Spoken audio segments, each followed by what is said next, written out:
দেখি তোমাদের মধ্যে কতজনের ক্ষমতা আছে এই অঙ্কটি বলার। এই অঙ্কটি দেখলে সবার প্রথমে আমরা কি করব, ক্যালকুলেশন করব। কেন করব, দেখো A:B আমাকে দেয়া আছে 11:7। আমি খালি অ্যান্সারে দেখবো A:B রেশিও সেম আছে নাকি। সবার প্রথমে বিতে দেখি 36:38।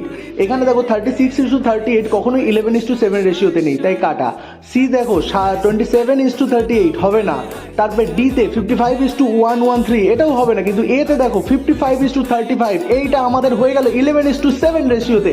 আর যদি তোমরা মেথড জানতে চাও তাহলে মেথড কি হবে, 11:7 এটা আমাদের বসলো। তারপরে আমাদের 5:19 এটাও আমার বসলো। এবার আমার কি দ নিয়মে করতে হবে, অর্থাৎ কি 11 আর 5 এদেরকে আমরা গুণ করে দেবো। কত, 11 × 5 55 হয়ে গেল। তারপরে কি হবে, বি এর মান 5 আর 7 গুণ করে দেবো 35, আর সি এর মান 7 আর 19 গুণ করে দেবো, কত হবে 133। দেখো আমার অ্যান্সার হয়ে গেল। কে কে এই নিয়মটি জানতো আমাকে কমেন্ট বক্সে এক্ষুনি জানাবে।